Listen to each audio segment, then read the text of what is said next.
శ్రీశ్రవణ ఛానల్‌కి చిన్నారులందరికీ, శ్రోతలందరికీ కూడాను మరొక్కసారి స్వాగతం. 'సప్త చిరంజీవులు' అన్న శీర్షికతోటి మనం అశ్వత్థామ గురించి చెప్పుకోవడం జరిగింది. తర్వాత బలిచక్రవర్తి గురించి మనం చెప్పుకుంటూ వస్తున్నాం. ఈ బలిచక్రవర్తి దేవతలందరినీ జయించి ఇంద్రసింహాసనాన్ని ఆక్రమించాడు. ఆ తర్వాత 100 అశ్వమేధ యాగాలు చేశాడు. అనేక దాన ధర్మాలు చేశాడు. వేదవేత్తల్ని కాపాడుతూ వస్తున్నాడు. ఇవన్నీ మనం తెలుసుకున్నాం.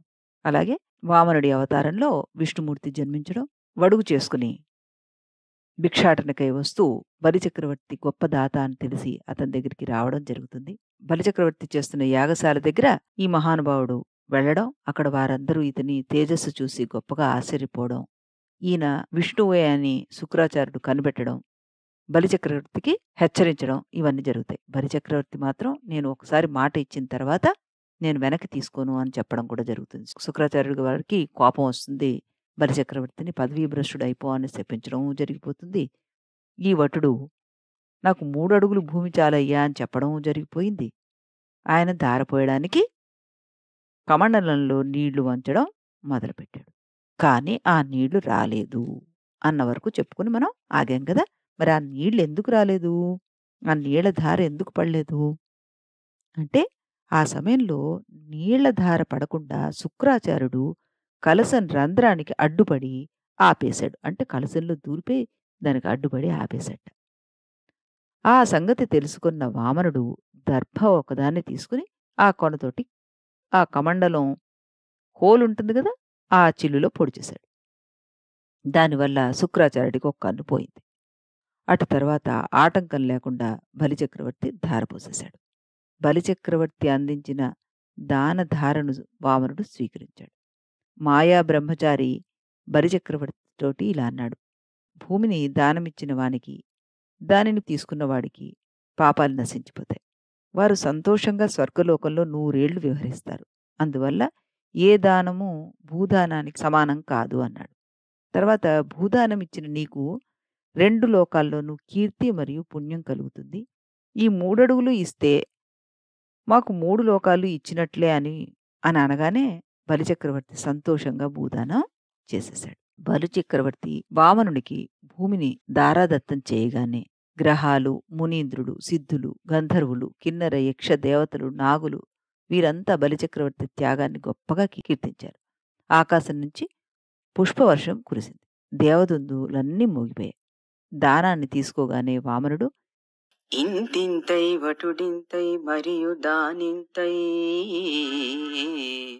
నభో వీధిపైనంతై తోయద మండలాగ్రమున కల్లంతై ప్రభారాశిపైనంతై చంద్రునికంతై ధ్రువునిపైనంతై మహార్వాటిపైనంతై సత్యపదోన్నతుండగుచు బ్రహ్మాండాంత సంవర్ధియై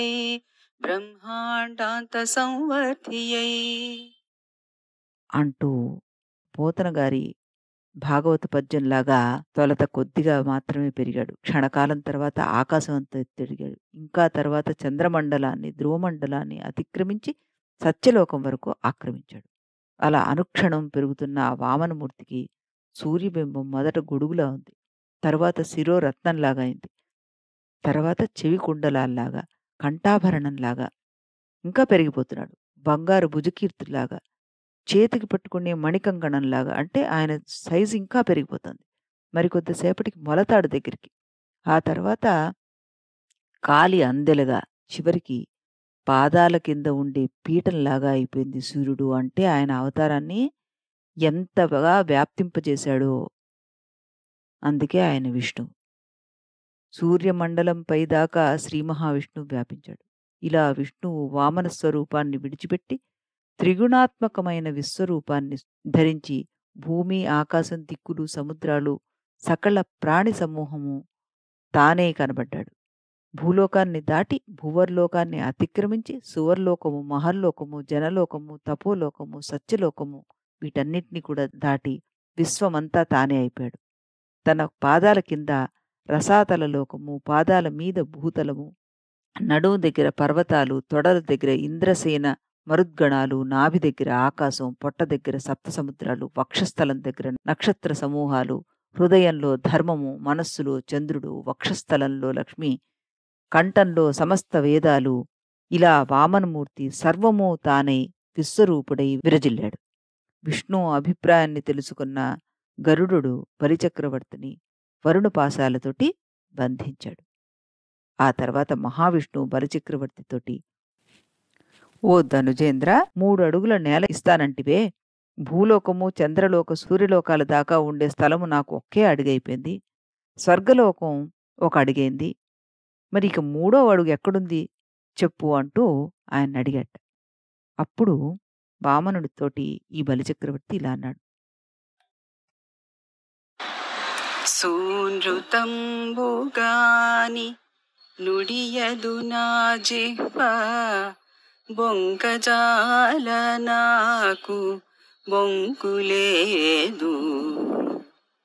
నీ తృతీయ పదము నిజమునా శిరమున నెలవు చేసి పెట్టు నిర్మలాత్మా, నిర్మలాత్మా.